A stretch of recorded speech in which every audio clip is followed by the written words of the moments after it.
Hello good people, this is Angie on Matters Treasury Bonds. Remember, if you haven't subscribed to my channel, please do so that you don't miss out on any information on investing in treasury bonds.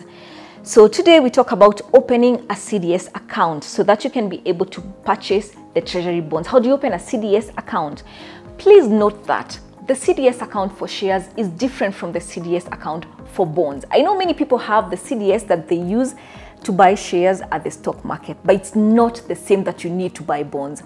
You need to open a CDS for buying the bonds, and this CDS you open at the Central Bank of Kenya. Remember, Central Bank of Kenya is a bank for other banks and not a bank for individuals. But in this case, because they're the one floating the bonds, you need to open an account with them. So as of now, you have to do it manually. You have to go and open at their offices, either the CBK office or the branches. What do you need for you to open that CDS account? You need to go with your original ID and a copy of it. You need to go with your PIN. You need to have a passport photo stamped at the back by your bank. And there's a form that you usually fill that you'll be provided at the central bank, or you can download it from their website. There's a form that you need to take to your bank so that they can sign for you. Remember, all this transaction needs to happen through your commercial bank, where you bank. So you have to have a local bank for you to be able to trade. So you take a form and you take it to your bank for them to sign. You need a witness as well. Someone has to witness and sign on those forms. There are various forms. You can download them and you fill them, and now walk to any CBK branch with your ID, with your PIN, with your passport photos, and with all the signatures in place. And don't forget that you need to fill in the mobile option. They call it the TMD, the Treasury Mobile Direct. This one will enable you to trade without having to go back to the CBK every time when you want to buy a bond. So have everything in place, then drop all the forms at the CBK, and within 7 working days, you'll have your CDS account ready. When the account is open, they'll send you 2 accounts, the CDS account and the virtual accounts. There are always 2 accounts. They'll send you on your email. There's an email that you'll provide when you're opening that CDS account. That's the process.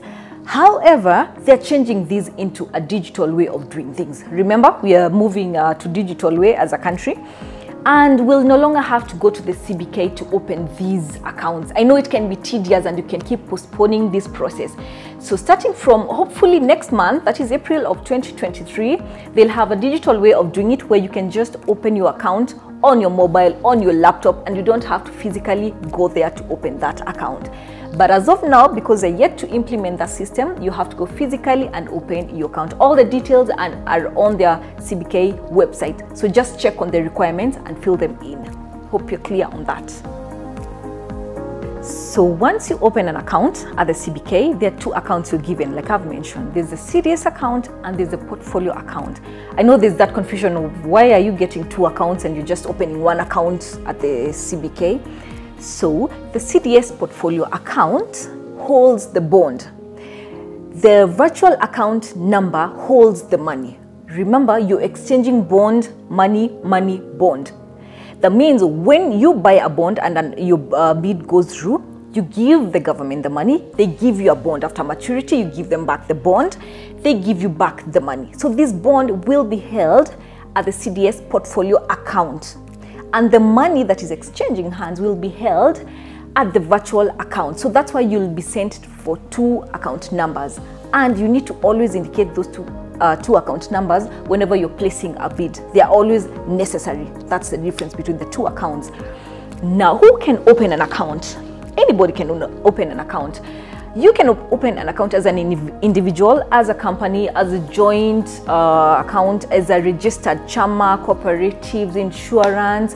The people in the diaspora can open accounts as well as individuals, as companies. The foreign investors can as well open the accounts. I mean, it's not limited to who can open these CDS accounts, so long as they all have local bank accounts. You have to have a local bank account. If you have that, then just go to the CBK website and check check on the requirements for all these. I mean, the requirements are different for individuals, for companies, for people in the diaspora, for foreign investors.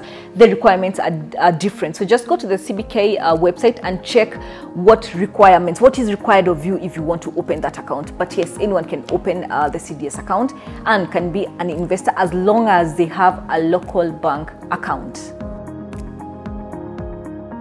Now, there are two ways of opening an account. One is what I've spoken about. You can open an account directly at the CBK. There's also another option. If you don't want to go to the CBK, if you don't want all that hassle, you can open an account, what you call the nominee account.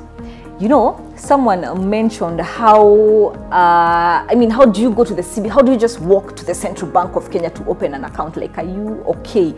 Because we all think that CBK is somewhere you can go. Yes, it's not a bank for individuals.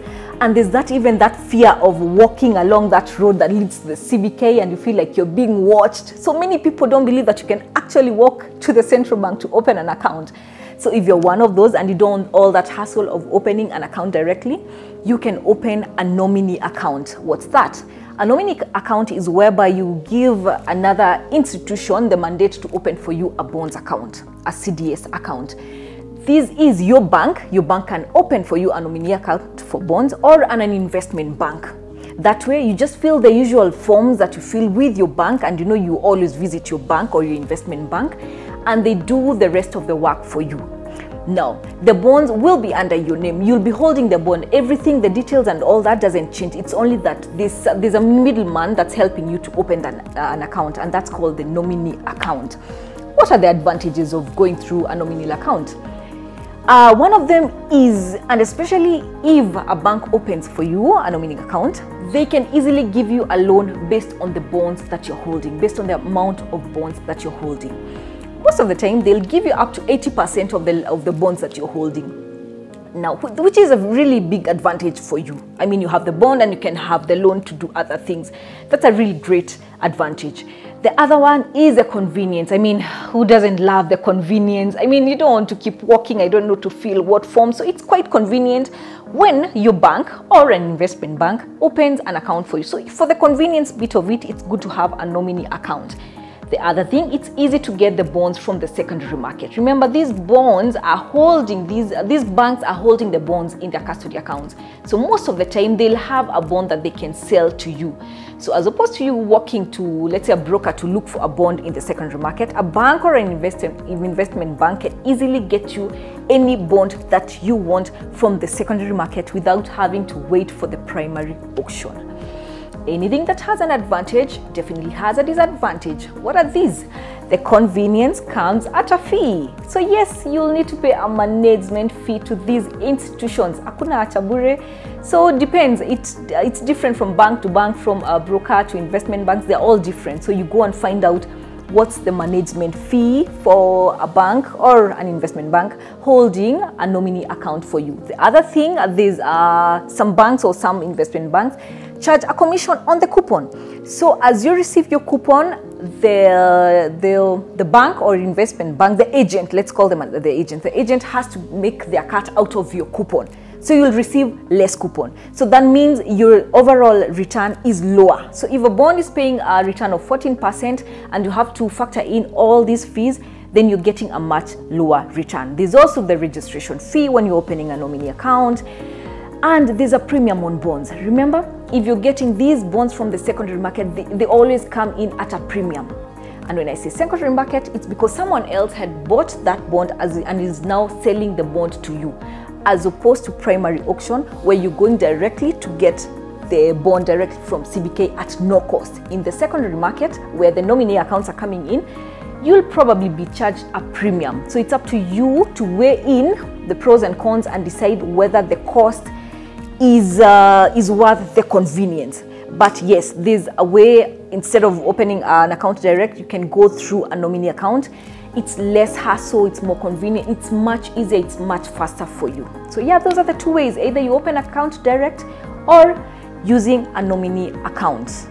Remember, you need to subscribe to my channel so that you can get updates on Matters Treasury Bonds. And always remember that if your money is not making money for you, then it's losing money. Thank you.